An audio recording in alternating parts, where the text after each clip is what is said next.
ভালো লাগছে না।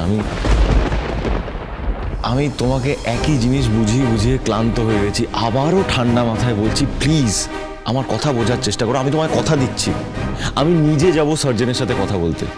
জাস্ট একটা কসমেটিক সার্জারি, তার জন্য একটু সময় লাগবে। জিনিসটা প্রসিডিওরের ব্যাপার আছে, অনেকগুলো টেস্টের মধ্যে দিয়ে তোমায় যেতে হবে। বাট এটা পুরোপুরি কিউরেবল, এটা কিওর হয়ে যাবে। তুমি বিশ্বাস রাখো প্লিজ, ওইটুকু ভরসা করো আমাদেরকে। এবং তার জন্য একটু সময় লাগবে, সেই সময়টুকু আমরা চাইছি। একটু শান্ত হও উনি, প্লিজ। থাক ডাক্তারবাবু, ওকে আর এসব কথাগুলো বলবেন না, ও বুঝবে না। এই দাঁড়া দাঁড়া দাঁড়া দাঁড়া, অনেকক্ষণ ধরে শুনছি, ভাবছিলাম এদিকে আসবো না। আমি কথা বললে তো ফসকা পড়ে সবার গায়ে, কিন্তু আর চুপ করে থাকতে পারছি না। ওইটুকু একটা বাচ্চা ছেলে, আমার নাতি, সে কি না কি বললো, অমনি তুই আমার মেয়েটাকে গালমন্দ করছিস, সব কথা বলছিস। হ্যাঁ বলছি, আর তোমাকেও এই কথাটা বলতে বাধ্য হচ্ছি। তুমি আর আগের মতো হয়ে যেও না মা।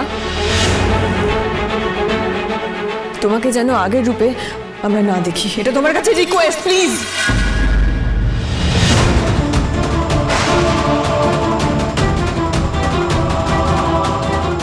পরিস্থিতি সঠিক না থাকলে আমাদের সবার মাথা গরম হয়, আর সেটাই স্বাভাবিক।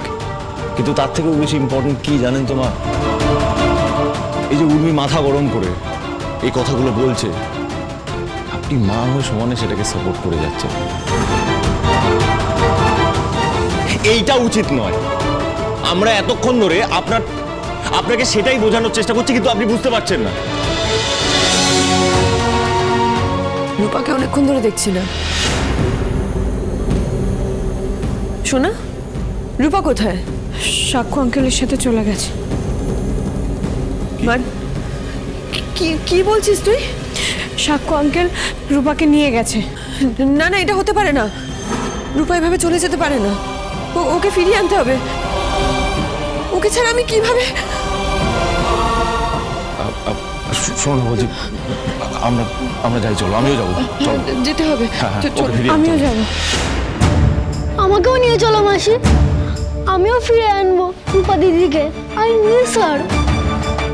চলো, এসো তাড়াতাড়ি।